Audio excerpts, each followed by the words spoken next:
Having received all your letters over the years, and I've spoken to many of you, and some of you have traveled, hundreds of miles to be here, I'd just like to say, get a life, will you, people?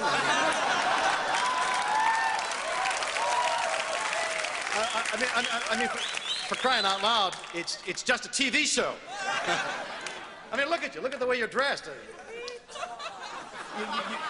You've turned an enjoyable little job that I did as a lark for a few years into a colossal waste of time. This is the captain of the Enterprise. Ship.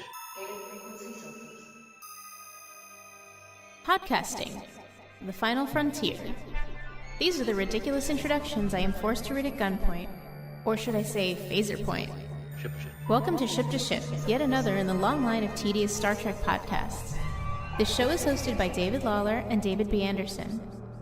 The two Davids will take you on a journey through time and space every 3 or 4 weeks, boldly podcasting where no podcast has gone before. Seriously? This is what you're making me read? Take it away, boys. The Bad Seed, Village of the Damned, The Omen, The Good Son, Problem Child. Children are evil. Either that or they have the ability to conjure evil or magnetize it or eat it. I don't know. What I do know is that I have a 10-year-old daughter who will very shortly be 11, and that sometimes she stares straight into my soul, and I know I'm looking at pure evil. Or Jimmy Osmond. Either way. One bad apple spoiled a whole bunch, girl. Jimmy was the youngest Osmond in the band, also had a solo recording career. He was marketed as a white Michael Jackson. He also bears a resemblance to Chucky from the Child's Play movies. He does. I also know that anytime we see kids on an episode of Star Trek, we're in for pure, unadulterated evil. Blah, blah, blah. Blah, blah, blah. No, blah, blah, blah! What are children if not young versions of ourselves? Actually, that is what they are. Welcome to Ship to Ship, a Star Trek podcast. I'm David Lawler. I'm joined by David B. Anderson. What's the B stand for? That's it? Yeah, that's about it. That's a lot of syllables to be writing on a birth certificate. How are you? Excellent today. We had a nice little spirited discussion before the show about life, kids, women. Life and whatnot. Yeah. It's been a while since we've done this. We were so busy and hip deep in the enormous series for two Davids that we kind of put everything else on hold. But we are coming back with fresh episodes, as it were. Yeah. And I'm going to do my Garrison Killer for everybody. Because he's not doing anything lately. Oh, we got to talk about this, don't we? We're going to get into that. And it's so interesting because we talked about this right before of like some of these episodes are addressing some of the issues that are popping up now between men and women, inappropriateness, inappropriate activity in certain areas. And men. We have to bring up Mr. Takei, oh, as in Takei, yeah, Takei, George Takei. Yeah. Yeah, and unfortunately now we're going to have a permanent sound effect in here of his wonderful, disgusting, lascivious laugh on the Howard Stern show. I got to bring this up because on the Star Trek groups, no one wants to talk about it. Really? Well, it did seem to kind of like pop up and then go away. You know, we're here to talk about how great the original and only timeline of Star Trek is. We're not supposed to talk about Discovery either. We have to talk about that too. A few developments in the Star Trek world. Yeah, and in addition to George Takei, we have the new show that just came out. Yeah, I want to say this: the new Star Trek show is actually pretty good. It's not really Star Trek. Ooh, you can't say that. That's terrible. But terrible. It's pretty good. It's interesting. Well, now this episode is going to be about the children of Star Trek, the episodes that feature children in prominent roles. Charlie X with Robert Walker Jr., Miri with Kim Darby and Michael J. Pollard, and The Children Shall Lead with Craig Baxley. Number 1 on our list of things to do. And you know, it's kids. The thing about Next Generation was interesting and unusual and fresh for the time was that there were children on board the Enterprise D, much to Picard's annoyance. He was always annoyed. Wesley turns out to be a major character on the show. Oh, shut up, Wesley. That was the funniest thing. Did you ever see that thing? I don't know. It was Twitter? It was Will Wheaton's Twitter, and he says, I am going to block and ban anyone who says shut up Wesley to me anymore. And then there's a message from Sir Patrick Stewart that says, shut up, Will. I don't include Clint Howard as Balak in the Corbomite maneuver because I don't think he was intended to be a child. He's the commander of a flagship. He can't be a kid. He sort of took the form of a kid, right? He just looks. That's just what they look like. They're, I guess, a long-lived species. So he's just sitting there and he's drinking his Tranya, and he's a very wise commander. Well, see, that was the thing. That's a great episode. I can't wait to cover that with you because that's a wonderful. And we'll episode. get to it in sort of as we explain the episode. But like, there's the I believe the third one, and the children shall lead, where the kids are technically. Oh no, wait, I'm thinking the other. I'm thinking Miri actually. The kids are old technically. Like they're aging like a month for every 100 years or something like that. Yeah, something like that. Some kind of horrible genetic experiment. So they've been around for a long time. I would think that I think wisdom doesn't just come from sort of chronology. It just comes from they've been around for so long. I would think that they would have gained some sort of wisdom, even despite their somewhat limited mental capacity of being a kid. Yeah. I would think that they would have had more wisdom than they do in this episode. You would think that. You would think that. No, blah, blah, blah!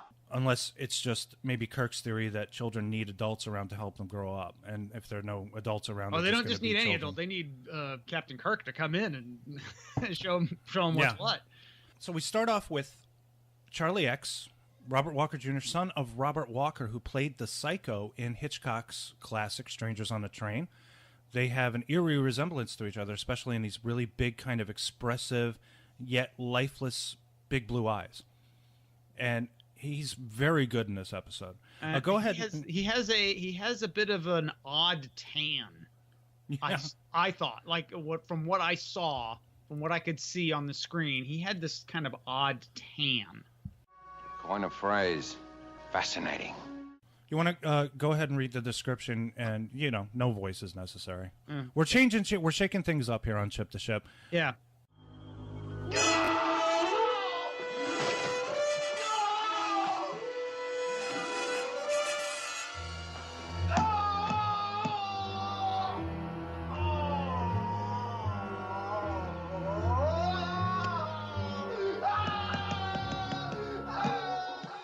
It gets to be a bit of a drag to have to be married to so many concepts all the time. Yeah, I honestly couldn't think of any voices to do at the moment, and I'm like, but we can do Kiss without the makeup one time. Yeah, why not? We can lick it up. Yeah. Okay. Spock is suspicious of Charlie Evans. The 17-year-old says he was the sole survivor of a spaceship crash when he was 3, and that he managed to live completely on his own. The USS Enterprise meets the Antares to take charge of Charlie Evans, Robert Walker Jr., sole survivor of a transport ship that crashed on the planet, was it Thasus? Yeah. For 14 years. Charlie grew up there alone, stranded in the wreckage, learning how to talk from the ship's computer systems, which remained intact. Little does the crew know Charlie has preternatural powers bestowed upon him from a mysterious alien race known as Thasians. Okay.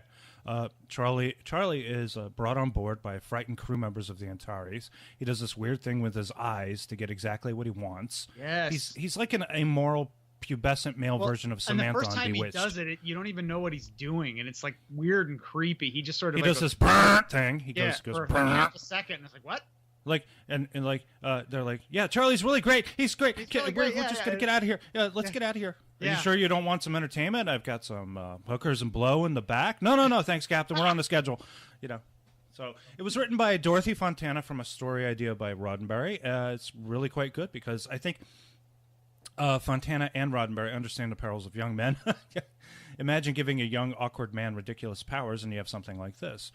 So Walker is at times naive, innocent, frightening, creepy, an object to be pitied. He has young lust for Yeoman Janice. As do I. Who's only 10 years older than him. That once off-putting and intriguing. After serving real turkey for Thanksgiving and destroying the Antares, he removes a woman's mouth, makes random crewmen disappear, and freezes others for laughing at him. He turns another one into a lizard, I remember. He turns it, yeah. He tries to attack Janice. She strikes him, and he makes her go away. Luckily, she comes back in time to see the Thasians and Kirk argue over custody of the boy before Charlie is himself taken away. We talked about this earlier. I really like this episode a lot. It's there did seem to be a better quality of writing, at least early on in the show. And Yeah, it was more money to be spent too. Yeah, it looked less clunky than the later ones to me. And we had this conversation about how you feel like the first two we're going to review are like solid, and the third one, not so much. This episode is a tribute to Grace Lee Whitney, because she is a prominent figure in both of these episodes, and she really is missed when she is not on the show. And I noticed, not just about her, but like I noticed this after getting to the third. There was no, we're talking about this earlier, no Sulu. No Sulu in those first two that I can remember. Because he certainly comes into play in that third episode. They give him a lot to do. But in this, I didn't even notice until after. Your Facebook is still up, right? Yes. I just want to send you this gorgeous photograph of Grace Lee Whitney. This is such a fantastic picture. I love it. Jeez. You know what I'm thinking? I'm thinking a slightly hotter Christina Applegate. Yeah, I think you're right. A slightly hotter, slightly more voluptuous Christina Applegate. Somebody shared it on the Star Trek Original and Only Timeline Facebook group, of which I'm a member. And see, this is professional photography. Look at, I mean, it almost comes to life. She's almost alive in this photo. It's such a fantastic. This is one of the best photographs I've ever seen of an actress. Very lovely woman. Getting into the random observations of it. It's really, okay, this episode is really just about two people when you think about it. And they're the stars of the story. That's Charlie and Janice.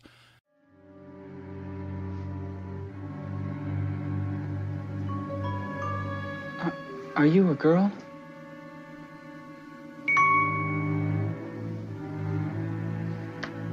Is that a girl? That's a girl. And Charlie's pursuit and potential courtship of Janice are what propel the narrative. He performs card tricks for her, which are impossible, right? I mean, he also smacks her ass. Yeah, that's right. Okay, yeah, I forgot about that because, for some reason they want to push Captain Kirk into fathering the kid or giving him manly advice or what you're supposed to do, right? Yeah, and like. He makes a date with her later on for the rec room or something like that, where he does his little crazy card trick where he produces 3 publicity photos of her on the back of playing cards. And then but when he makes the date, he smacks her on the ass, and she's like, "What the fuck?" And she, and because someone smacked him on the ass earlier, I think. Well, yeah. He notices people smacking each other on the ass like baseball players. Apparently, which honestly is not appropriate in these days, even for men to do it to men. It's just wrong. That's gross. Yeah, I know. It's weird. It's not terribly dated when you consider the material, but he like demonstrates what he did, and he smacks Shatner's ass, right? You know? And he's like, "Well, okay, there's no right way to hit a woman, Charlie. Okay, man to man, it's fine. You know, between you and me, go ahead and smack cut my balls if you want to, Charlie. But don't grab a woman by the, and don't grope and Homoerotic wrestling is fine. Yeah, that's fine. I mean, like, he's awkward. He's weird. That's why he's great in the episode because he's got that right level of teen awkwardness. Even though he wasn't. I don't think he was a teen. Janice was such a strong character on her own right that she overshadowed all the other day players and Kirk and Spock. And there was, unfortunately, there was another reason for it. She was dismissed from the show. In her book, she claimed. I know about this. In her book, she said that she was sexually assaulted by a studio executive, and she was also raped by a member of the crew. There may have been 2 factors at play with the reason why she was given her walking papers. There was a lot of sexual tension between her character and Kirk. Mm-hmm. And they didn't like that. Studio executives didn't want to feel like he was tethered down to a yeoman that he was obsessed with or something like that. And he does often in other episodes go on about her. And then there's the very real ugly possibility that because she didn't put out for the studio executive, they fired her. Yeah. In her book, there's a little excerpt that I bookmarked from her book. She wrote, "They wanted William Shatner to have romances in each episode with a different person because for him to be stuck with one woman was not good for him, and it wasn't good for the audience. That's what they told me, so I was written out. There were 2 blonde girls and 1 black girl. Nichelle was a more important character and couldn't be written out. Everything's political in America. One of the blondes had to go. The other one was engaged to the boss, so guess who went? I just about killed myself. I drank. That's what we do. We drink to get rid of pain. I was really mad. My God, was I bitter." She was obviously well-liked. She figured into almost every piece of early publicity. If you look at a lot of the early publicity still, she's there. You know, they really wanted to have her be a major part of the show. So, you know, after that, I mean, all the women that appeared on the show after her were just basically just pretty window dressing for But by then the show was just on its last legs anyway, so it probably didn't really matter in the big picture. McCoy examines Charlie, and he sets about fraternizing with the crew. They like him immediately. Uhura sings him a song after she sings a song for Spock. I wanted to talk about that. I think we used that song for... the name of the song is Beyond Antares, and I think we used it for the first episode of this podcast. She kind of makes up her own lyrics about Spock. What's she doing? This is part of that whole thing. I know we have a rule here that we don't talk about the new new Star Trek, the J.J. Abrams, but they seriously hint at and then explore a relationship between Spock and Uhura, and I think it's because J.J. looked at these shows and he's not particularly a Star Trek fan. I think he's more a Star Wars fan, if you will. He is, but he looked at that and he said, I'm gonna make them an item, because Spock always seems to, for some reason, I don't know what it is, Uhura is very attracted to him. She's always trying to get him to talk about him. So there's the very first episode that was broadcast was the Man Trap, and in it begins with an exchange between Spock and Uhura, where Uhura is she's like flirting with him, right? And he doesn't fucking get it. He doesn't get a clue. She sings him this song later on. I mean, like, he's always taking care of her. If she ever falls from her chair, he always picks her up or something. He runs to her right away. It's interesting. It's very interesting. It's also, I just realized geographically on that ship, they're kind of like neighbors on that ship, because he's at the sort of the science desk. Yeah. And she's right there they're literally like right next to each other, like joining cubicles almost. He's very gentlemanly with her, and and I don't think that's logical for Vulcans to be gentlemen. They're like, well, women are women. They're just going to do their thing, and I'm going to do my thing. And goddamn it, that's logical. Why should I help you? Why should I open the door for you? Why should I help you? Well, he's Spock. He doesn't necessarily even have all that machismo crap that Shatner has. It's like it's the logic. He's very into the logic. He for some now Charlie gets it in his head that he wants Janice. All the other girls on the ship, they look just like Tina. You're the only one who looks like you. You can understand, can't you? You know about being with somebody, wanting to be. If I had the whole universe, I'd give it to you. I see you. I feel like I'm hungry. All over. Hungry. Do you know how that feels?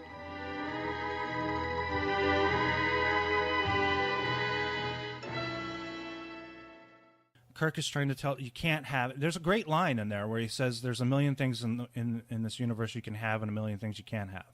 So he decides, okay, I'm going to take the boy. We're going to go to the gym. I'm going to take my shirt off. Yeah. And we're going to practice wrestling and pratfalls, apparently. I'm going to show you what it's like to be a real man. It's part of getting your aggression out, and I understand this. This is from an older generation thinking about it. And it's like, it's the most lame-looking gym. If you see, it's like this big open area with the mats, and then there's like these things on the wall. It looks like some guy's just sort of holding on to them and sort of moving his arms. All right, I want to talk a little bit about Mr. Roddenberry. He has a cameo in this episode as the galley chief who informs Kirk that there are real turkeys in the ovens. That's his actual voice. Oh. Instead of this horrible synthetic turkey-shaped meatloaf that the crew is supposed to be having for Thanksgiving. And then on to Dorothy Fontana. Now, Dorothy Fontana, here we go. We're going to go back into the thing. We're going to have to go back into this goddamn subject that never seems to go away. She was still technically employed as Roddenberry's secretary. So she had to take his calls, make coffee runs. And then she writes this script, which is like, this is a really fantastic script. It is. She had already written a couple of teleplays for other shows, but her screen credit always read DC Fontana because producers were and still are chauvinist pigs who thought women shouldn't write for television, or that their periods would get in the way of writing. I don't know. Lots of female authors still have, like, you know, you have the Harry Potter. I'm I'm blanking right now. What's her name? J.K. Rowling. J.K. Rowling. Okay, or E.L. 50 Shades of Grey. It's E.L. James or E.L. Yeah, I think it's E.L. James. They, for some reason, that's just become practice. Even though now, I don't think it would matter, really, honestly, because we know it's a woman that wrote these things. Yeah. But for some reason, it's just become, it's firmly ingrained in society that it's okay for a woman to just be initials. And I don't know if that's a good thing or not. It just is what it is. But at the time, it was specifically because they didn't want to be known as they didn't want, like, whatever the companies, I guess, didn't want it to be said that it was written by a woman. And when you watch this, it's like this could have been written by a woman. This could have been written by a man. Like, it doesn't have like a female. She has a wonderful, vivid characterization of Charlie. Yeah, it's a universal themes. Yeah, maybe the universal explanation given for why they didn't like to work with women, even though that's complete and utter out and out discrimination. They would say, oh, women aren't going to stick with their jobs. They're going to get married and they're going to have children. So we can't really rely on them to do their job, which is just the most ridiculous fucking thing I think I ever heard in my life. Roddenberry had a lot of confidence in her. He deserves a lot of credit for that. But unfortunately, very few people in the creative end of the show would work with Roddenberry longer than a year. He was abrasive. He was a skirt chaser, like I mentioned. Mm-hmm. He often tried to steal credit from writers. He was cheap when it came to paying writers, and he had a difficult relationship with NBC. Fontana would go on to co-write the pilot for Star Trek The Next Generation, Encounter at Farpoint. And she worked on the staff for half a year before she had a final falling out with Gene Roddenberry because she wrote the whole script for that episode. And then Roddenberry came in at the last minute and inserted half of his stuff into it to introduce the character of Q. She had written the whole thing, Encounter at Farpoint, without the character of Q. He wrote it in. That pissed her off because he wound up getting credit for it. But Q is awesome. Q is awesome, but he's not great in that episode. He's better. No, he was an evolution episodes. Of that character, but it was a great character. So, maybe it's me and my pretty much lack of ego of you know what, I write it. I am there to do a job and write. As Spock said, I have no ego to bruise. It's you just if they want to change it, they change it. If they don't want to change it, great. But you still they do what they're going to do with it, and usually they're going to mess it up and just accept it. That's part of the job. You should know that. But she certainly should have known that by then. Well, yeah, working with him because working with him, she had to leave 100 times. She just didn't want to deal with him half the time, and then he invited her to work on Next Generation, and yeah. So, but she is. I mean, there's no denying her influence on the Star Trek franchise. She, along with a handful of others, Gene Kuhn, Robert Justman, John D.F. Black, Eddie Milkis, Greg Peters, John Meredith Lucas, Jerry Finnerman, Mark Daniels, Joseph Pevney, Bijou Trimble, Fred Freeberger were the unsung heroes of Star Trek. They're usually the ones who got all the blame and very rarely any of the credit for the show's success. That tends to fall on Roddenberry. But like I said, this Charlie X, great episode. It's eminently watchable. It's always something. And as much as when I'm watching it, I'm like, this guy is kind of annoying, and he's being a pain in the ass, and he's got this odd-shaped head or weird haircut or whatever, and it was kind of bothering me. Yeah. At the end of the episode, when basically you felt sorry for him. Yes, absolutely. You don't necessarily feel a ton of sympathy for him. Despite all the terrible shit he does to everyone, he makes Spock recite poetry. Yeah, but at the end, they take him back. And he doesn't want to go back because he can't touch anything. He can't. He's been affected too much by them. Yeah, so he wants to be trapped. Human. He's going to be trapped for eternity. And I didn't think he'd necessarily deserve that, but he, made me feel bad. Yeah, it's which is like you watch it and it's like that's good. You watch it when you're done with this, that's good science fiction. It's got a lot of interesting ideas. Maybe not all the answers, but it's got a lot of interesting ideas. Yeah, let's move on to Miri, huh? All right. We have, this is also from the first season, aired 6 weeks after Charlie X and starring Kim Darby from the John Wayne movie True Grit, and Better Off Dead as John Cusack's mother. Yeah. And then we have perpetually creepy Michael J. Pollard, who I remember mainly from Scrooged and the Rutger Hauer, Kim Cattrall futuristic giant rat movie Split Second. Do you remember that one? Yes. He played the rat catcher. I like that movie a lot. That was a really fun... kind of a Blade Runner ripoff, but still fun. It's like Blade Runner with a giant rat. You know, when I think of Michael J. Pollard, I think of Tango and Cash. Oh, Tango and Cash. He was the guy that had all the weapons, and Kurt Russell just comes in and says, "Can you give me some stuff?" He's like, "Oh yeah, here I got this truck. I got He has this weird voice the way he talks. Weird If you voice. understand how he talks like that. Okay, Miri is one of my wife's personal favorite episodes of the original Star Trek. I remember I showed it to my brother-in-law Ian, and he really enjoyed it too. The episode is a mix of different genres and story elements. You have the Earth parallel development. You have a genetically engineered virus that wipes out the adult population and causes the children to become extremely long-lived. You have the breakdown of society, and the greatest enemy of all is puberty. It's brilliant. In fact, it's shocking to me that the writer of this episode, Adrian Spies, never wrote another episode. The only conclusion I can come up with is that, according to Roddenberry, he was writing a science fiction story with no previous knowledge of Star Trek. And once the writer felt he had written enough, he moved on to another project, and that's that was a reason for why a lot of writers leave the show. It's because when you work for Roddenberry, he literally handcuffs you to the desk, and he won't allow you to leave.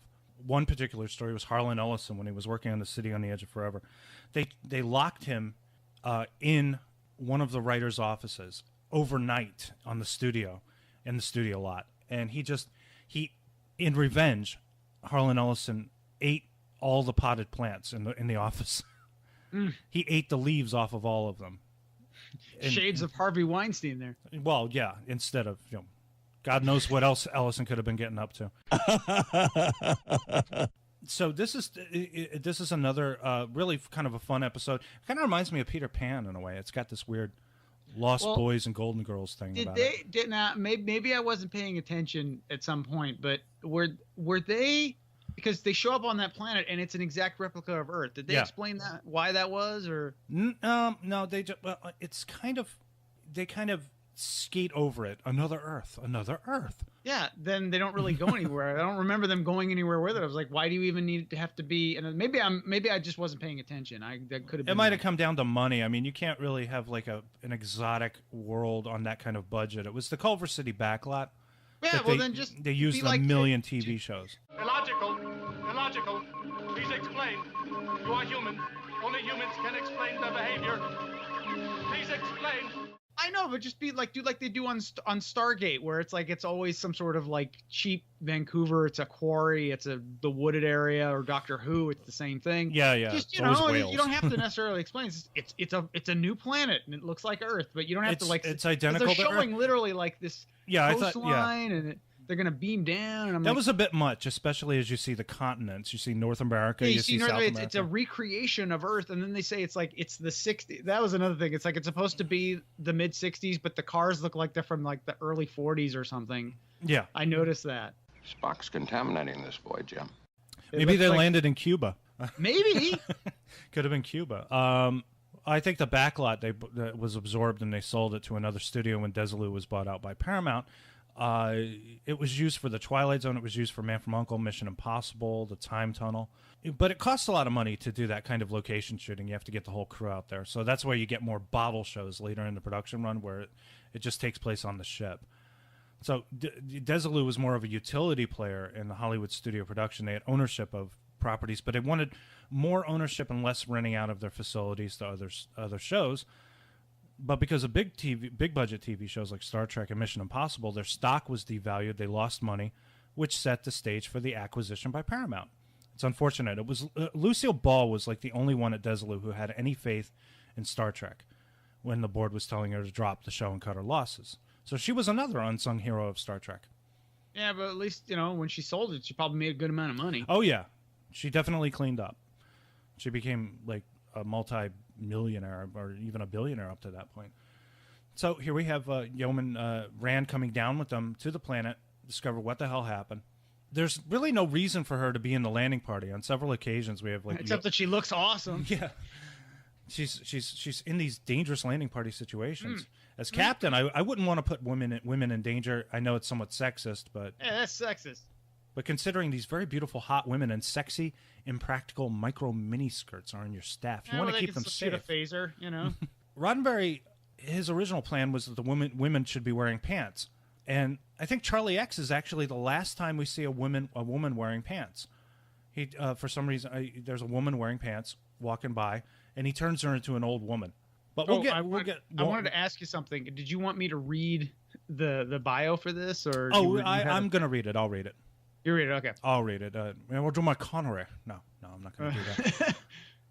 Well, first we'll get into the sexism of Star Trek in a few minutes with Uhura specifically, but there's a little sexism in Miri with regard to Kirk putting Kim Darby to work sharpening pencils and cleaning a laboratory, also rescuing Janice. Well, and also, like, he's there. It's like, you're a beautiful woman. Can't you see that you're a beautiful woman? You're and I'm like, becoming. It's getting creepy. It's great. It's great. All right, let me find where the hell is Miri? The Enterprise answers an automated distress call from a planet resembling Earth in every detail. A landing party of Captain Kirk, Spock, McCoy, and Yeoman Janice Rand and 2 security personnel find an abandoned 1960s Earth. When they examine a tricycle, they're attacked by a strong, disfigured man. After the Kirk hits the man 3 times, the man has a seizure and dies. A mysterious figure catches their attention and they investigate. They discover an adolescent girl named Miri who ran away from them because grups, that's their slang. There's a lot of slang in this episode. Grups means grown-ups. Killed and maimed children before dying. She and her friends are onlys, the only ones left. Remember the guy with the tricycle? Mine! Yeah. Yeah, and it's like that looked like some sort of like almost like middle-aged man. But like what happened? What he explained was the guy aged like 100 years in a minute or something. Isn't that what the way he explained it? He was dying immediately. I mean, right after Kirk, I guess Kirk punched him too hard. he hit him too hard. He was like, and he's looking at his broken tricycle and he goes, "It's broke. Somebody broke it. Please, somebody fix."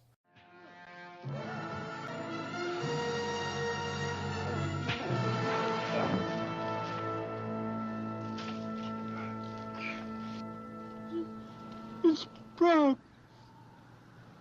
Somebody broke it. Fix.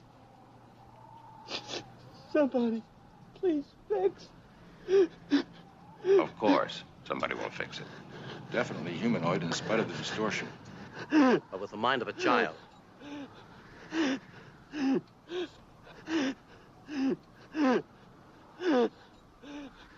Bones, what is it? A seizure of some type.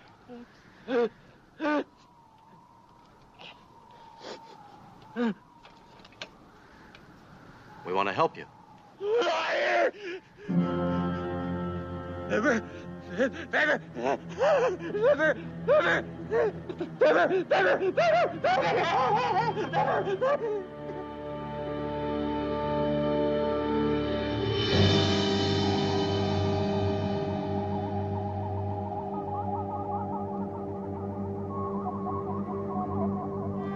dead. It's incredible. What is it? Its metabolic rate. It's impossibly high, as if it's burning itself up, almost as if it aged a century in just the past few minutes. So they find out that there was some kind of a genetic experiment gone wrong. It was meant to be life prolongation, that you would only age a year for every 100 years or something. But of course, it has side effects. And the side effects are not unlike Chantix. Try not to take Chantix, kids. It drives you nuts. They go nuts. They get crazy. And all the children have scattered because they're scared of all adults, because all adults are just going to go nuts. And as it turns out, the landing party is exposed to this virus, and they start developing these horrible lesions on their skin, and everybody's nerves are tested. Meanwhile, Miri joins them to do secretarial work for them, apparently. And Kirk has to be put in a position to manipulate her in a way, because she has a crush on him because he's a good-looking guy. Let's face it, he's the Shat. Yeah. And she's jealous of Rand because Rand obviously gets a lot of Kirk's attention, and Rand is a little bit uncomfortable with her. Is it not possible that these children here, as they enter puberty, contract the disease? That would explain why there are no adults. Glandular, post-pubescent. Could be. It's illogical. Does not follow. All the adults on this planet died 300 years ago. But there are children in the streets. who die when they enter adolescence. But how did they keep the line going? One thing, Captain. If she were a wild animal ever since she's been a little girl, how do you explain that she wants to stay with us? Loneliness, I don't know, curiosity. I think children have an instinctive need for adults. They want to be told right and wrong. There may be other emotions at work in this case, Captain. She likes you, Jim. She's becoming a woman.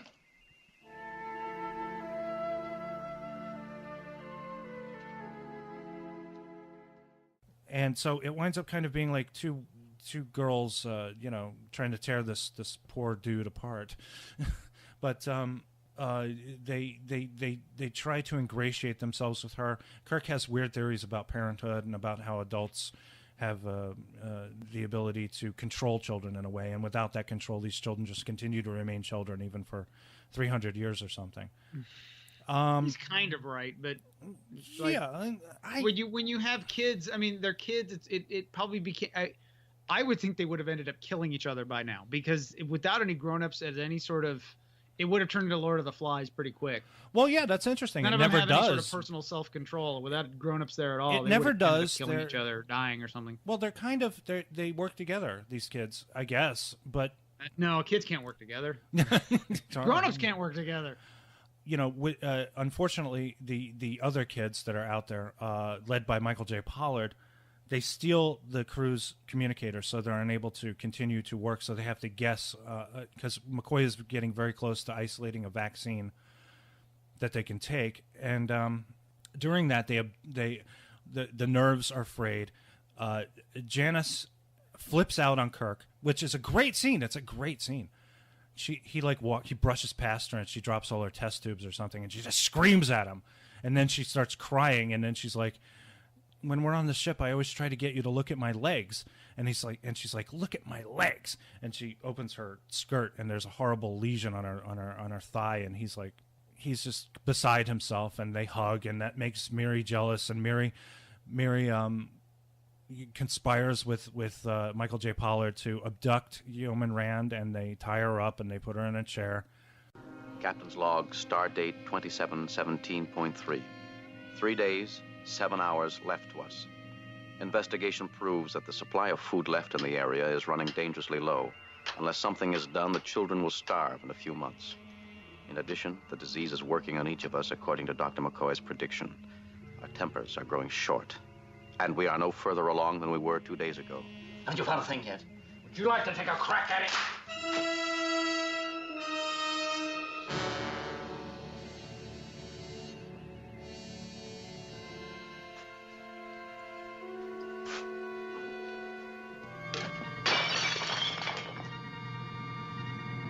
No!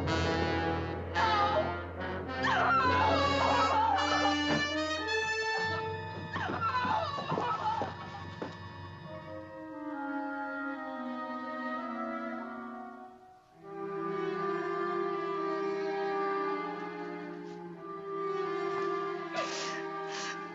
Oh, you're upset, Captain. So upset.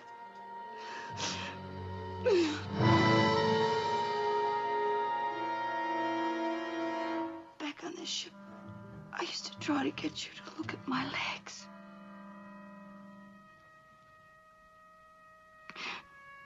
Captain, look at my legs.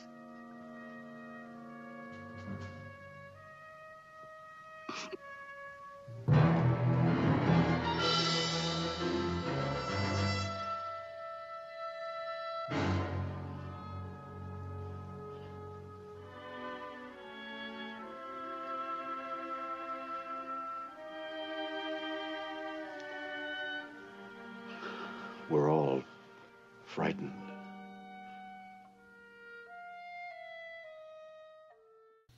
And just when you think they're going to do something that they might regret, Kirk comes in and he starts giving them the tough love treatment. And it's hilarious too, because he says, "No blah blah blah." No blah blah blah. Don't you understand? I'm William Shatner. I mean, and this is after he finally appeals to her. He's like, he says, don't you know why you don't want to play games anymore? It's because you're becoming a young woman. And I always do that. I always do that with Regan.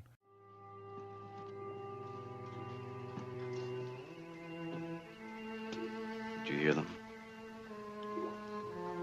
We only have a few hours left. I don't care. You've got to care. Here. I'm going to tell you something.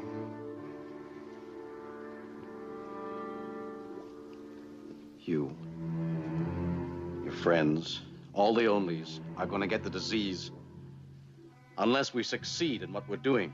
You've seen some of your friends get it. Sometimes it happens. Not sometimes, all the times, Miri. As soon as you start growing up the way you are. Don't you know why you don't like to play games anymore? Why you don't see your friends the way you used to? It's because you're becoming a young woman. And the moment you become a young woman, you get the disease. All of you. That's not true. It just happens sometimes. All the time, Miri. It's happening to you right now. Look at it. Look at it, Miri. It's in you. No! At it. No! No!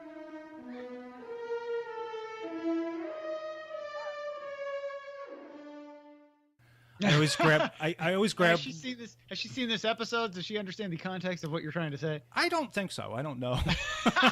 I said, sometimes I look at Regan and I say, don't you know why you don't want to play games anymore? And then I grab her face and I go, it's because you're turning into a young woman.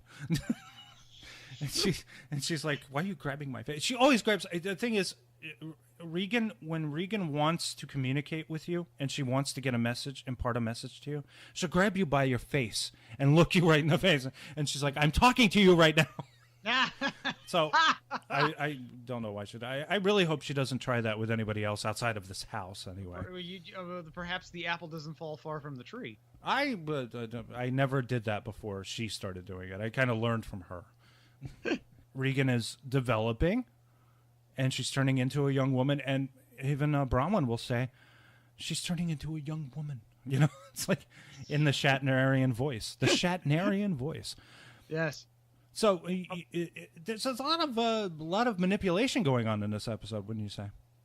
Mm-hmm. I mean, just the way he looks at her, you're becoming a young woman. I mean, it's all. I'm like super creeped out now.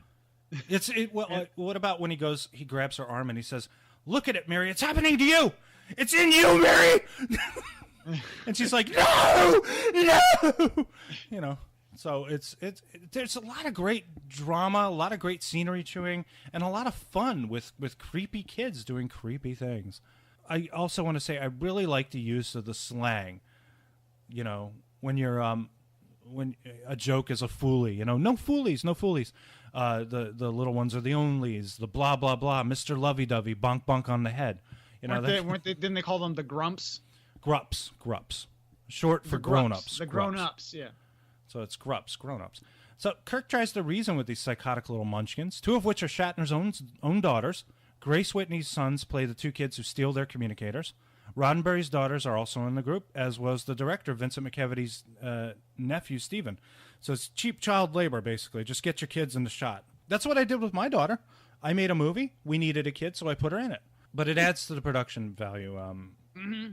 So, she's extremely beautiful and incredibly talented, and the cast loved her, and she loved them. So the children beat the crap out of Shatner. He's covered in blood, and he finally gets them to see that they're behaving like the adults they hated, which is pretty cool. I'm still confused as to why the planet looks like Earth. Well, I mean, why they went to the trouble to make, because they go on the planet and it's got the same sort of coastlines and everything. I'm like, this is not addressed later in the episode. That's completely superfluous. It's almost like a plot point was developed and then forgotten as they were editing, and then when they got to the end, they just didn't care. They kind of forgot. Maybe, a lot of the science back then, late 50s, early 60s, a lot of it was they were trying to prove the existence of alternate universes, parallel dimensions, and parallel worlds. That seemed to be a lot of the theories that were circulating in scientific circles were about parallel developments. I'm also remembering just all of a But sudden. it is sloppy. It is very sloppy. They didn't have to do that. They could have rigged up another world that had the same kind of stuff that we had, just that kind of. Yeah, I'm actually noticing sort of a callback from Star Trek V. You remember when they land on the planet of galactic peace and he gets in the, like, Shatner comes down and he gets in the bar and then that like cat creature jumps on him. Yes. And it's almost exactly like whatever this monster zombie thing jumping on him. It's like the same thing. Jumps on him. He throws the cat lady into the water, and apparently that's enough to. And they mix in the James Brown yell of "Yay!" They mix it in there. Yeah, that's true. But yeah, what a great in this, movie. there's like some sort of zombie creature jumps on him and he like flails around. I guess it's a Oh, stuntman. and there was another one too. Remember Louise, this girl who was also one of them, and she jumps on Shatner too. Yeah. It's like everybody jump on Shatner. It's hop on pop. He manages to reason with the kids. They get back just in time for McCoy to decide to use himself as a guinea pig for his vaccine, and he has a violent reaction. Spock runs over there, grabs him. They see that the blemishes are fading. Yeah, in a sort of it looked like a sort of reverse Wolfman Yeah, effect. Yeah, it was like a slow dissolve. And there's a bit of an error there. Nimoy accidentally moves his thumb a little bit, and you can see that he moved his thumb in the dissolve. I would have given him a stern talking. I have to go back to that. I didn't notice that. I thought that's pretty good. That's pretty good for what they were doing. Yeah, and like the third dissolve, his thumb moves about a half an inch, and you can see that it moves. Nerd alert! But they may have corrected that. Hopefully, maybe they corrected it for the remastered version, but definitely in the old version, you can see it. McCoy cures himself. Everybody, Spock shakes his head and he says, I never will understand the medical mind," which is a great line. And then in the end, I guess they leave, and Kirk gets the final line, which is pretty awesome actually, because Rand says that Miri really loved him, and he says, I try not to get involved with older women, Yeoman, which is kind of that's a fun line. Great. I thought it was a great episode. What were your thoughts, sir? I liked it. I feel like these episodes were of ever decreasing quality, at least to me. Entertainment value. I thought the Charlie X was good. I thought this was pretty good. The third one, and we'll get to it, is like, I don't know. I don't know. Oh, we got to talk now. We got to talk about some of the a little bit about, like, you can talk a little bit about Star Trek Discovery if you want, and anyone listening to this, I mean, like, you can fast forward if you don't want to hear anything, because he's probably going to praise it. No, you should listen to what I have to say. Damn it. They don't want to hear. The problem is on the Star Trek groups, they don't want to hear any praise of it. They only want to hear criticism. Star Trek. I mean, we're doing Star Trek. We enjoy Star Trek. We enjoy other things. We're not just all about Star Trek. We enjoy other things because we're fully well-rounded people. So anybody gets their, panties up in a wad about us talking about certain Star Trek things, you know what? As Shatner would say, get a life. Move out of your parents' basements. Get a life. You ever kissed a girl? Get a life, will you, people? Get a life. Exactly. Well, it's just it comes from a place of incredible hostility, and I just don't understand. There's no reason for it. Everything comes from a place of incredible hostility these days, I think. But yeah, so my opinions on the new Star Trek. It is good because I didn't know. It was like, am I going to like this? Am I going to actually be engaged? Because I'll start shows and be like, I don't care. And I'll watch like half an episode and be like, I really don't care. It's too. But I'm watching this. I'm like, you know what? This is interesting. Now, is it the best show ever made? No. Is it even is it up there with like Game of Thrones? No. But it's interesting.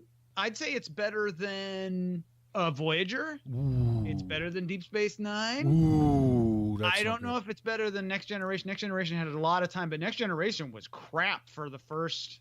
We were talking about like Q of like that's pretty much the only interesting, cool episode of the first season, and then it's just crap. Well, I don't know. I'm of the opinion. There were 2 or 3 good episodes in the first season. Second season, more of an improvement because of the Borg, the introduction of the Borg character. Yeah, that's when it started to get good. And The Measure of a Man, a great episode. And then the third season is when it really kicked into gear. But this is good. This is solid. It's entertaining. It's like kind of it's much more in line with the Star Trek, the new Star Trek films that we're not supposed to talk about. Mm-hmm. The new Star Trek films. But it's not near as good as those either. But it's good. It's entertaining. You watch it. It's got some Star Trek-y elements. I have heard that it is as moving forward, it's like they're going to finish off this season, which they've already shot. Mm-hmm. The second season, which it's already been renewed, they're going to retool it slightly so it fits more in with the continuity, because I think it's supposed to... Okay, do you think that they're going to actually stick to their plan and make this only all access streaming programming, or are they going to... Yeah. Because my theory is they're going to... Because I can't imagine that this is going to create any kind of profit motive for this for CBS, and I think that they're going to move it to the network. That's what I think. I'll say this. Anybody with an internet connection and a little bit of know-how can find it for free. You don't necessarily need to subscribe to CBS All Access to watch things on the internet, people, and everybody knows this. And so CBS, if you want to, you should be poking around the internet. If you want to have things removed, you need to start like actually noticing things. That's all I'm going to say. Well, okay. I'll say this. When the show premiered, it had its first episode, I guess maybe the pilot or whatever you want to call it. It was on CBS. And it premiered on CBS, but unfortunately, they premiered it at a really bad time. There was a football game, and it interfered. I had it scheduled to record, and I only got the first 40 minutes because the football game ran overtime, and then they had the show 60 minutes for some reason. They could not isolate a particular day for the show where I could get the full episode, so I only got to see the first 40 minutes of the episode.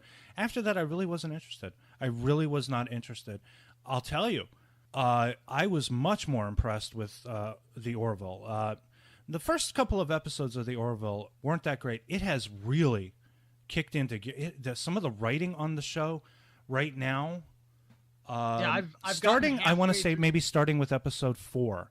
It gets because I've gotten halfway through the third. I've gotten halfway through the third episode when like they have the two males and they only have male children, so they have to like have a sex change. Yeah. That was I'm like I got about halfway through that. I just never finished it, but I'm like, this is a very Star Trek-ian. There is this sort of idea there. This is what I suspected. Let me just check the quick list of episodes. Okay. Yeah, If the Stars Should Appear is episode 4. That's an okay episode. Priya, that's the one with Charlize Theron. That's fair. Yeah, episode 7 is fantastic, though. Once you get to episode 7, it is incredibly... it starts to get into social commentary like Star Trek The Next Generation did. This is very much Star Trek The Next Generation as envisioned by Seth MacFarlane, and this is what I feel MacFarlane this is what I feel his career has led him up to. He always wanted to do this show.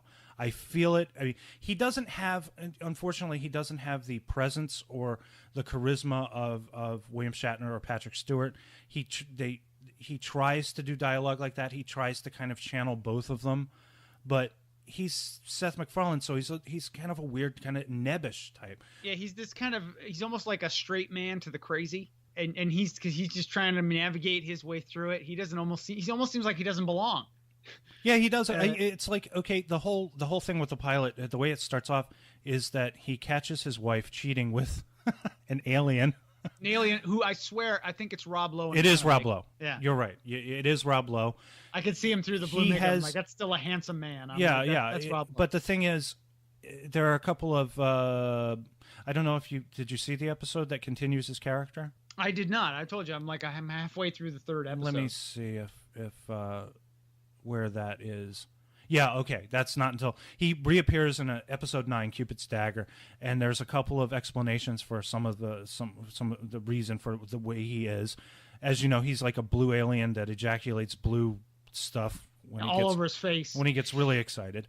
And it turns out that Seth MacFarlane's captain there gets a command, and his ex-wife, is his first officer.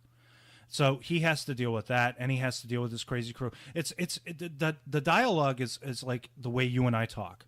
We talk, but we happen to be on a starship. So people aren't standing on ceremony, and people are just sort of like, have internal monologues, and then there's never an unexpressed thought, and people have this kind of, easy relationship with it. I think it's a great series, and it's the best series I've seen on Fox in years. And the visual effects are really quite good. They changed the terminology. It's not a Star Trek product, but it is very similar to Star Trek. It's very similar to Next Generation. They nail it. I don't know how they managed to, but they nail it. It's fantastic the way it's put together. Well, and I will it's have to made by people who worked on the shows. Robert Duncan McNeil directed an episode. He was Tom Paris on Voyager. Brandon Braga wrote or directed an episode. He was... yeah, I saw that. I'm like, oh, James Conway. Jonathan Frakes directs an episode. Oh, Fracas. Yes, Fracas directs the episode with Charlize Theron. So he is working with people who worked on this show, and it's strange. I don't think most of these people are working on the new Star Trek show. That might be why of like, hey, you're not going to hire. Well, you know what? In Paramount's defense, maybe they want to just do something new with it, and that's fine. It's their property. They can do what they want with it.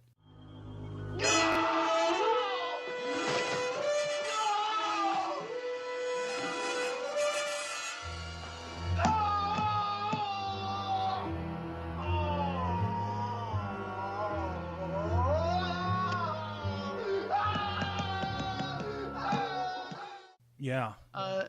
Maybe they want new fans. Maybe they, Plus they also have a property that they want to. They have a name. They have certainly not like besmirched the good name of Star Trek by having the new Star Trek show. Well, a lot of people don't like what's being done, especially with like the new Klingons and. Well, you know what? I think I have some because. Even in the way they've explained it is there's like the 12 houses of Klingons or something. And I've noticed they've had different houses and they all look a little slightly different. So I'm thinking that's how they're going to explain how you have. So they took a little bit of Battlestar Galactica and threw it into the Klingon thing. Yeah. And so I'm like, it's theirs to do with what they want. I can watch it with minimal fuss and, it's entertaining and I am engaged. Engage. I am engaged, and so I'm like, I'll keep watching. If it starts to get really stupid and redundant and dumb, sure, but otherwise, I'll keep watching. So there. Well, I actually, you know what? I suspected that McFarlane wanted to do this, and he says it right here. He says, "I've wanted to do something like this shows ever since I was a kid." So there you go. I mean, it's like this. He did. Seth MacFarlane also did produce that new Cosmos that was actually really good. Yeah, it was pretty good. Yeah, I enjoyed it. We watched it with Regan. I feel like you learned something. Although, I'm very into that sort of stuff. You know what the thing is? I didn't feel like I learned a ton of new stuff. I felt like it was a new sort of interesting perspective on stuff I already knew. But there's other shows like that. Like there's like a Morgan Freeman thing. There's, of course, the original Cosmos, where you pretty much learn a lot of what you learned in that. There's a lot of science programs on like science channels that you can learn. But this was a very good, like it was for the masses. It was for because it was on Fox. Yeah, he made it very palatable, definitely. It made it very palatable, and Neil deGrasse Tyson can't get enough of him. Well, I think Anything he's in, I will watch. I think Seth MacFarlane amassed his enormous fortune on toilet jokes. And lots of stuff that's kind of risque and vulgar, but and it's still funny. It's still funny. The Family Guy and American Dad, they are still funny. There were a couple of Family Guy episodes that were absolutely stunning to me this season. There was one where Brian tweets out a really bad joke that is perceived as racist, and he's completely ostracized from the community. I thought it was brilliant. For some reason, Seth MacFarlane is a liberal who mocks liberals. He mocks his own people. Yeah, because liberals, I mean, I would consider myself, and you two, we've kind of discussed, like, we're pretty much would be considered liberal. Like, we're open-minded. We think everybody should be allowed to do what they want. I won't speak for you, but I consider myself an old-school liberal. I don't know if you consider on our side. My God, they have their head up their ass a lot of the time. They really mean well. Like it's like the road to hell. It's paved with the good intentions. Yes. And my goodness, like sometimes they just don't know their asshole from their elbow. Yes. They mean well, but at least it's not like the right wing where they almost are like intentionally racist and evil sometimes. And look, I'm evil too, and I hate people too. But they couldn't find their ass with both hands. We gotta try. That's. They couldn't find the couch in the living room. Where did you learn your trade, you stupid fucking cunt, you idiot? I really enjoyed the Orville. I don't know. I'll give Discovery another shot. I'm not going to be this never. They call the show STD, which if you know, Discovery. Yeah, they call it STD though because they consider it a sickness of some sort. Well, I mean, very, very hostile, like hateful, and I. Well, see, if we did this episode as like a video episode, We could put up that Patton Oswalt getting pissed off on his computer thing. We could.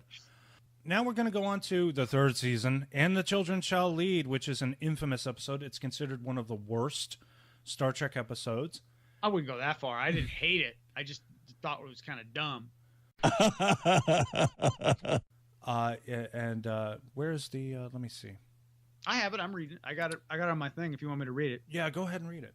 Children, appearing unconcerned at the death of their parents, are beamed aboard the USS Enterprise and begin taking over the minds of the crew as Captain Kirk, William Shatner, Mr. Spock, Leonard Nimoy, and Dr. McCoy, DeForest Kelley, attempt to battle an unseen force on NBC TV's Star Trek episode And the Children Shall Lead, Friday, October 11th. Melvin Belli, the prominent lawyer making his acting debut as Gorgon, joins guest stars Craig Hundley and James Wellman, who portray children of the deceased adult colony on the planet Triacus in plotting to take over the universe. Gorgon appears only when summoned by the mysterious chant of the children, but exercises evil control over their minds. This is so fascinating to me. These are press releases from the network at the time of airing, and they're so poorly written. These are terrible. I mean, you have to have writing. You have to have the ability to... these are so badly written. Almost as badly written as this episode. Well, you know what? Okay, this is what I was managing to gather from the information that was in the excellent book, These Are the Voyages, Season 3, that has all of this information in it. This script looked good on paper. So they went ahead with it. It was written by somebody who didn't really know anything about Star Trek, Edward Laxo. So they probably thought that it would be a good episode to produce. And everything looks good on paper, really, except Gravity's Rainbow. I tried to read. I couldn't even get through that. So you're saying the movie The Room looked great in script form? Oh, sure. Yeah. Why not? Yeah. You are tearing me apart, Lisa! Yeah. Oh, hi, Mark. Well, God. I can't even get into The Room right now.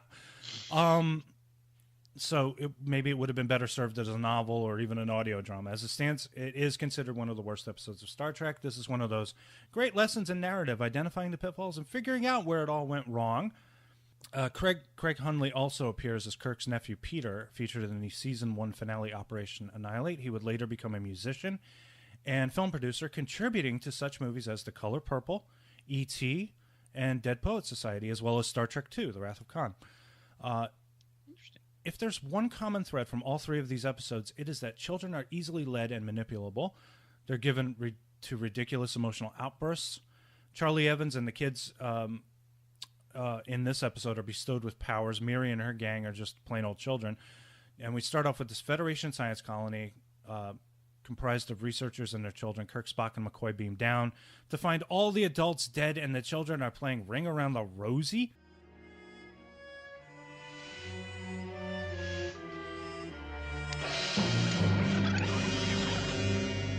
Destroy ourselves. Alien upon us. The enemy from within. The enemy. All this self-inflicted. Mass suicide.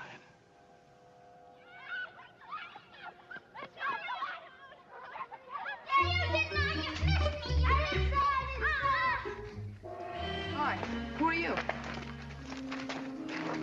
Kirk of the Starship Enterprise. I'm Tommy Starnes. This is Mary, Steve, Ray, and Don. Come, play with us. Come. Ring around the rosy, pocket full of posy. Ashes, ashes, all fall down. Ring around the rosy, pocket full of posy. Ashes, ashes, all fall down.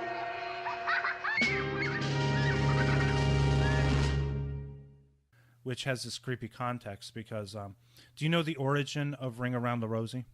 It's like a depressing thing about death or something because it's the ashes, right? Yeah, it's based on the Black Plague. Oh, okay. Ring Around the Rosie, a pocket full of posies, ashes, ashes, we all fall down. It was a rhyme that went along with, I guess, the story of how the Black Death destroyed half of Europe. Because it's unfortunate to me because we have all the trappings of a great episode. We have a murder mystery. We have the innocence of youth. We have fresh-faced little psychos. It's obvious this is a cheap planet. They had no money, you know. You only have a handful of researchers because they had to keep the budget down. And we're only on the planet for a few minutes before the action switches completely to the ship. Yeah, and it looks like that planet looks like that sort of generic planet set when they just sort of land on a planet. It's just sort of like this like bland, like skyscape in the background. Yeah. A few rocks and yeah. So we have the full cast too for this adventure. Everyone's in it.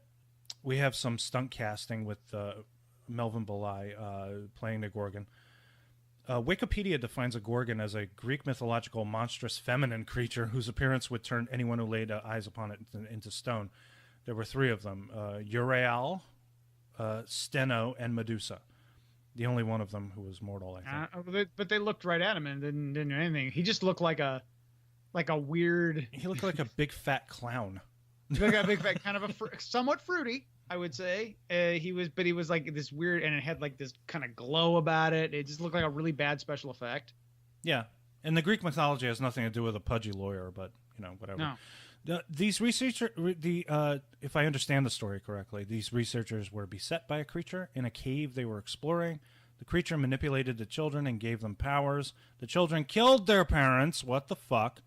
So they could play Ring Around the Rosie all the time and not have to drink their milk and eat candy all they want or something like that. Now, I have a question. Who played the little girl? Because I swear I'd seen her in other stuff. Oh, yeah. The little girl, popular actress. She was, I don't have her name offhand, but I do know that she was Felix Unger's daughter on The Odd Couple for a few episodes. Am I mistaken? She was in a movie called The Beguiled with Clint Eastwood playing another psycho girl. Am I mistaken? Now, I could be wrong. Maybe the ages are wrong or the actresses are wrong. Was she Jenny Piccolo on Happy Days? To the Googles. Her name is Pamela Ferdin. Yeah. And she was also the voice of Fern Arable in Charlotte's Web, the voice of Penny in the 1977 Disney film The Rescuers. And she was to be the voice. She was replaced. She was Felix's daughter Edna. And she played Paul Lynde's daughter Sally on the short-lived Paul Lynde show. Nothing here about Jenny Pickle. Oh, she was on The Monkees too. She was in an episode of The Monkees. I could have been. I guess that face looked really familiar to me. The Flying Nun, Green Acres, Andy Griffith, Shazam, Gunsmoke, Mannix, The Brady Bunch, Family Affair, Love American Style, Marcus Welby. Jesus, she was everywhere. Beretta. Yeah, she was everywhere. That's probably why I just saw her in something. Because I probably didn't see her in this because I don't think that I... Sigmund and the Sea Monsters, Apple's Way, Streets of San Francisco, Chips. She was in For a half second, I thought maybe she was PJ Souls, but I was like, no, that's not her. No, PJ Souls. She has a Brady look about her. She looks a little bit like Jan. Mm-hmm. Maybe. A little bit of Jan in there. So there is a scene here where Shatner starts getting into his... He really starts to kick it up a notch here. Kirk and Spock investigate the cave, and suddenly Kirk gets the chills or something. He feels incredibly uncomfortable. Oh, that's strange. That's very strange. I'm getting a feeling of anxiety in this place. It doesn't sound very scientific, does it? But it's strongest right here. I'm not aware of it, Captain. Maybe that's what's registering on your tricorder. I'm not familiar with anxiety, but I was not aware that it could be registered on sensors. Oh. Of course, that's me. It's me. But what's causing your tricorder to react?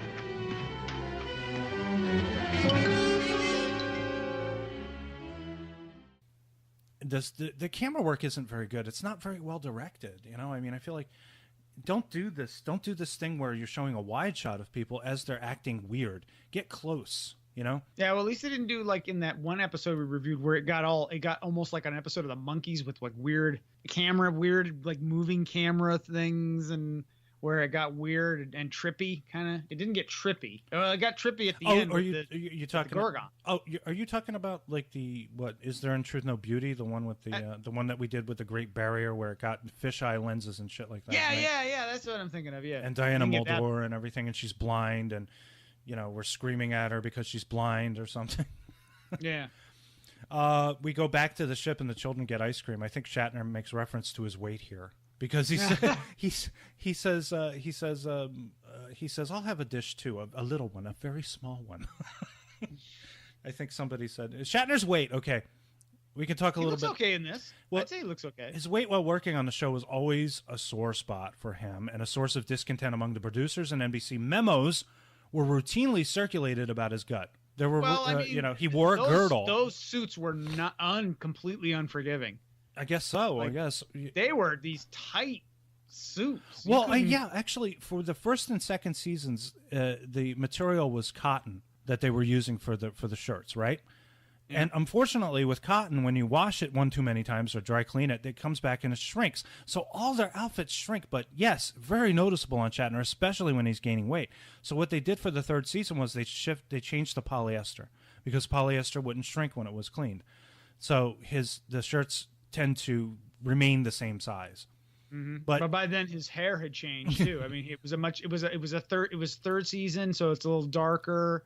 It's oddly thicker, even though he's probably like the more bald he gets, the thicker his hair actually gets. Yeah.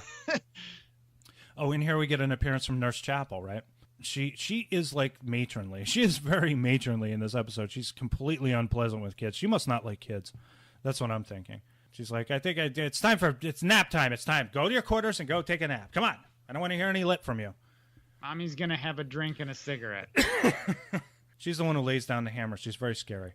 So the kids go to the bridge, and they make Chekhov set a course for Marcus 12. And Kirk beams down a security detail to what he thinks is the planet's surface, but he actually beams them into deep space, which is funny. That gets to the George Takei has a moment because they hit him with a sort of a psychic vision, and it's all these knives. It's like knives and swords, and it doesn't make any sense. I mean, like, what are giant? Come on, George. Put it together. There are no knives in space. He's the fencing expert, so he's all into swords and knives. Yeah, and they'd be hanging out in space. You know, yeah. It's like hanging out in a complete perfect the circle. Special effect I've ever seen. It's just this circular thing going. Yeah. They fuck with Chekhov. They make him set course. They put these knives. They put these knives on the viewing screen for Sulu.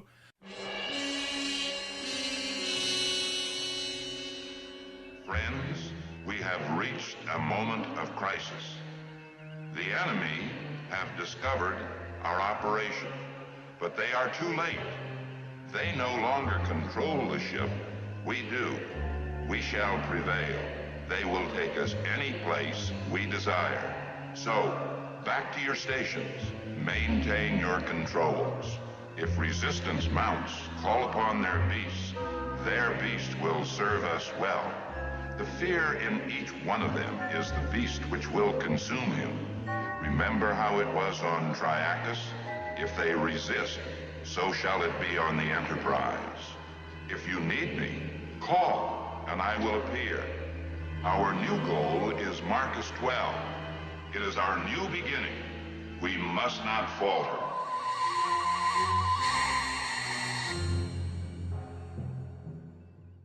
You know, yeah. Kirk comes in and everybody's like, oh, da, da, da, da, da. He's like, we're not on course. We're not on course. We're not on Trachis. And he's like, he goes over to Sulu and he's like, come on, change the course. He's like, Captain, stay away from the controls. If you touch them, we'll be destroyed. And he grabs Sulu by the face. You know, he does that "you're becoming a beautiful young woman" thing, but he does it on Sulu. He goes, Mr. Sulu, there's nothing there.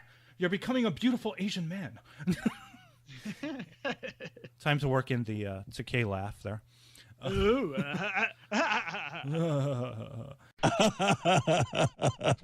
And then they turn Uhura into an ugly old woman or something, right? I mean, they put a mirror there. Yeah. Right? And she like looks at the mirror and she's an old woman that's, I guess, near death. That's apparently her biggest fear, is being ugly, which is kind of messed up. She is old, so. Yeah, but she doesn't look nearly as bad as she does in that mirror, which I don't, you know, it's like, you know, Uhura, young, beautiful woman there, and her worst fear is, because it feels like the kids are using their worst fears against them, right? Well, don't they use their? But isn't that when the beast? They call it their beast, right? Isn't that when Spock starts singing? No. Spock doesn't sing that. You're thinking of another episode where he went absolutely batshit. But okay, I'm sorry. That was Plato's Stepchildren, I think. I'm not sure. Oh, okay. Oh, yeah, you're right. You're right. You know, take care, young ladies, and value your wine. You know, but for this one, they make Spock confused. Like Kirk tells him to contact Starfleet Command, and then Spock just turns around and says, "Captain, why are we bothering Starfleet Command?" He's like, and Kirk's got this look on his face, like, "What the fuck?" And he goes over to Spock, and he's like, "What?"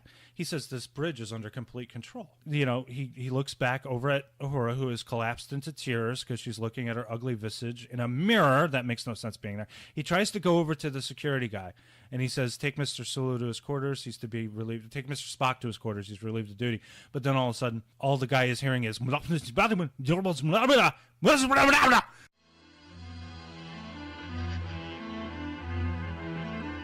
Take Mr. Sulu to his quarters. He's relieved of duty. From the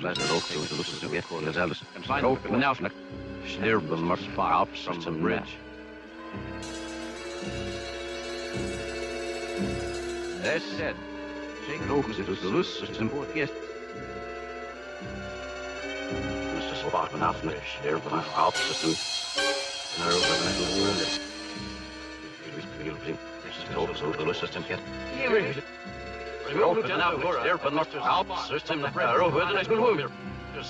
from the confined quarters. Did you hear me?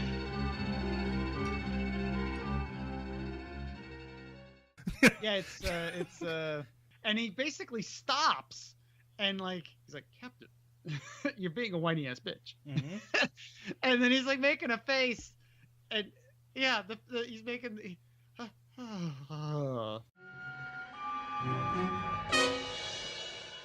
Captain, we must get off this bridge.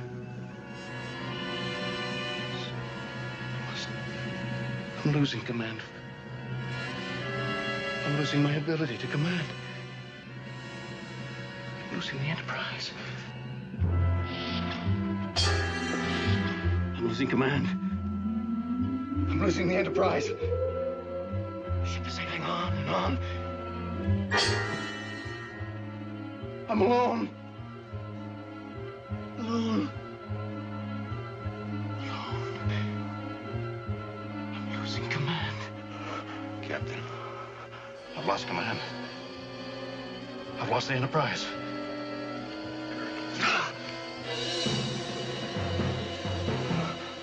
Jim.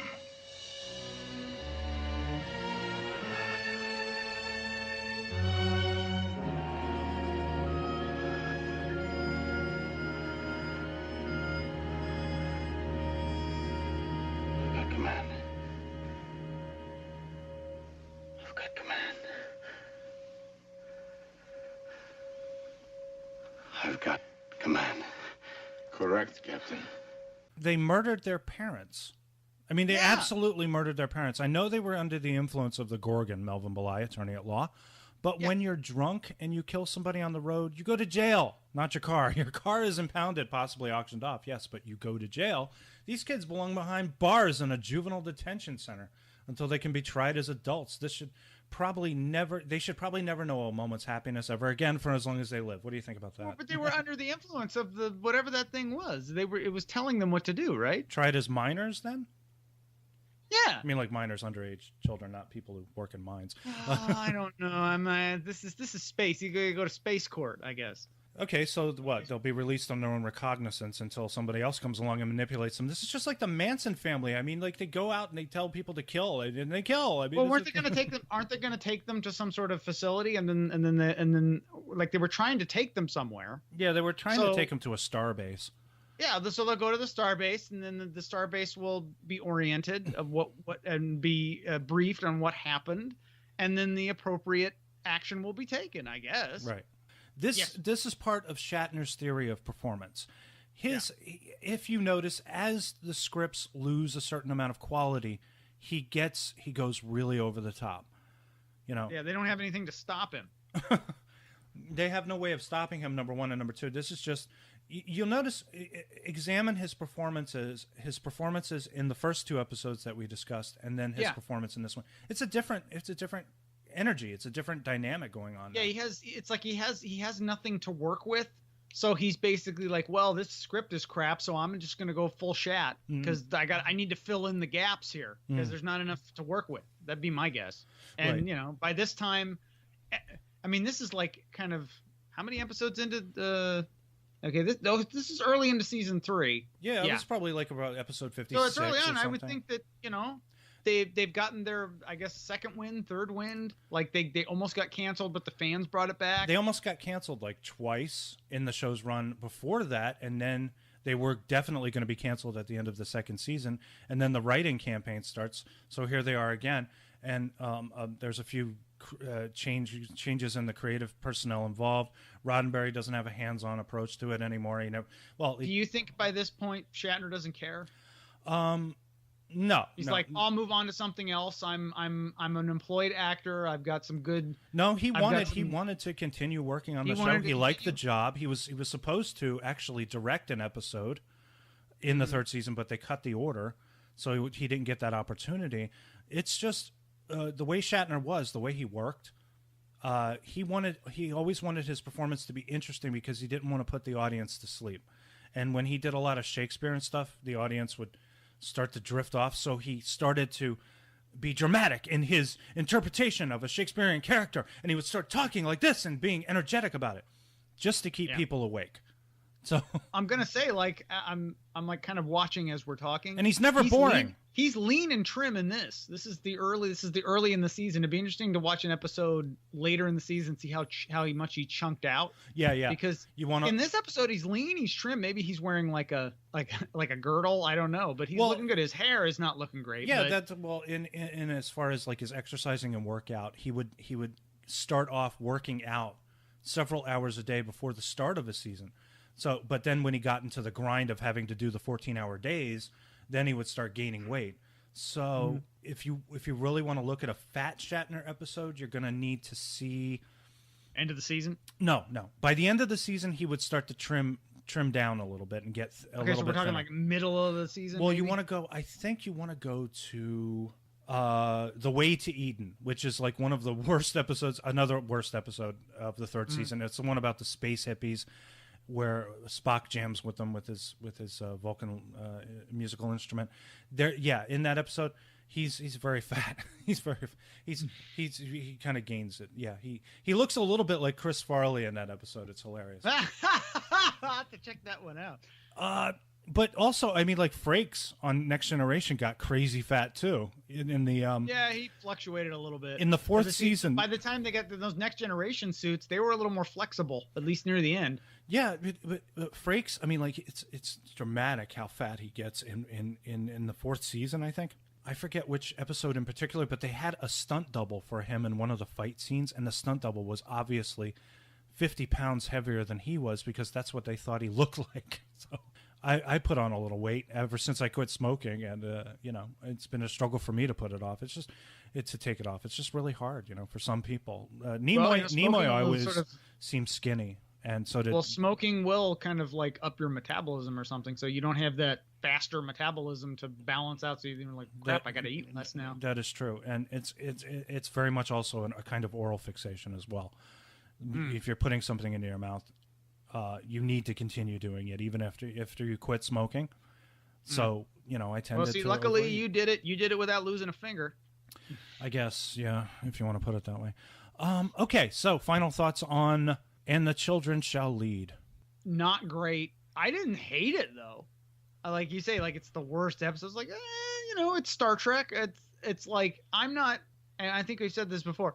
I'm not like the biggest Star Trek old Star Trek fan. I'm coming at these brand new, almost like I've seen them in bits and pieces, but it has sort of reaffirmed why I was not like a huge fan in the first place. Like I can enjoy it more on an ironic level, on an entertainment level of, I'll watch this and I'll find some funny things and I'll have a few laughs, mostly at Shatner, and I'll do it for the podcast. Gonna take one for the team, but I'm like, but I enjoy them on a different. I don't enjoy them necessarily on a like I'm gonna sit down and I'm gonna be entertained level.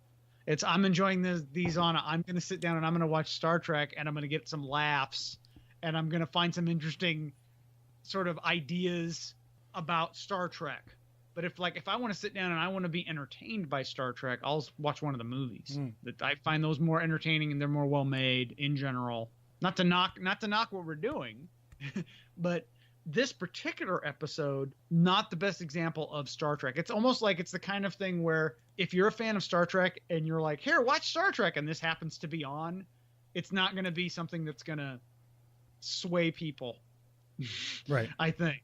The other two were much better. The other two were much more science fiction, interesting ideas, I thought. But this was okay. This was not terrible. It was okay. And a few laughs because of some of the weird things of like especially near the end when the guy kind of like melted and turned green and his face kind of like got weird and everything. Death to you all. Death to you all. Death to you all, he kept saying. Go to your posts. Great victories are upon us. You will see. We have millions of friends on Marcus 12. We shall exterminate all who oppose us. Our purity of purpose cannot be contaminated by those who disagree, who will not cooperate, who do not understand. They must be annihilated. Don't be afraid. Look at him.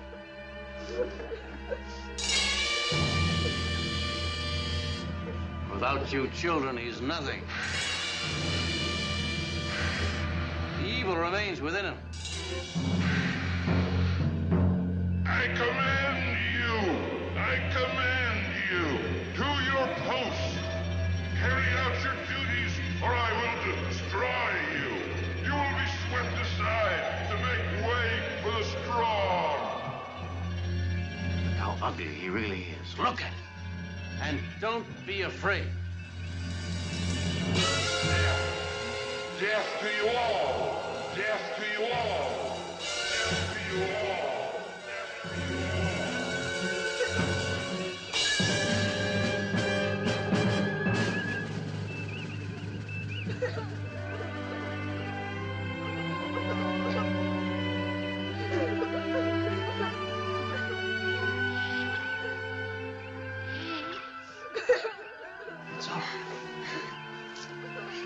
They're crying, Jim.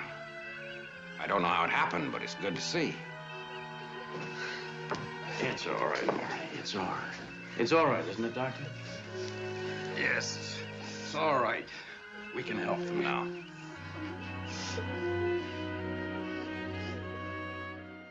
It's funny to me. A lot of people think that universally they tend to think that the worst episodes were shot during the third season because they felt like with Roddenberry not there that they'd let the show go off the rails. There were more than a few bad episodes shot while Roddenberry was producer of the show, and we'll talk about those at some point. Yeah, but you have shows like Court Martial, which is considered, I think it's terrible. I think it's a terrible episode. The Menagerie is not a great episode. It's basically just an excuse to show the pilot. And another one, The Alternative Factor, a really bad one too. The Galileo 7. We're going to talk, I think we might be talking about that next episode. And you know, I can tell you why I think that's a bad episode when we get to it.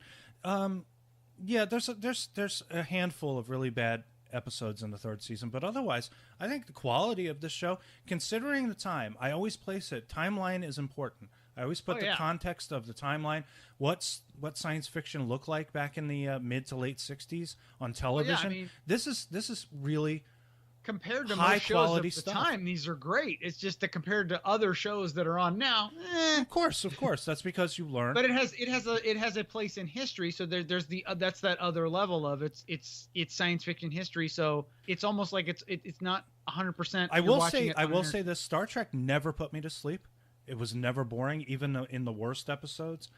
It was never boring. It was always entertaining, however stupid it got. And there's a lot of shows being made today that will put me to sleep. Oh yeah, yeah. I mean, I was like, I can watch these, and it's like at least I'm somewhat entertained. There's other shows where it's like I just want to turn them off after like 10 minutes, 20 minutes. I'm like, I don't care. Yes. Yeah. I don't care. I don't care. I am tired. Okay, let's wrap this up, shall we? Let's get the hell out of here. All right. What are we left with? Kids are strange little pieces of clay we mold to fit our own rationalizations as parents and as teachers, our fears and our prejudices, our doubts, our suspicions, our hatreds, our loves, our sense of purpose. Parents are the Godhead concept that build children into adults. I'm reminded of some lyrics. Where are you going, my little one, little one? Where are you going, my baby, my own? Turn around and you're 2, turn around and you're 4, turn around and you're a young girl going out of my door. Thank you. Thanks, Dave. Thank you. Blah, blah, blah. No, blah, blah, blah! You have been listening to Ship to Ship, a Star Trek podcast, with your hosts, David Lawler and David B. Anderson. To find out more about us, subscribe to our YouTube channel or visit us at www.blissville.net or on Facebook at Misadventures in Blissville. Good night.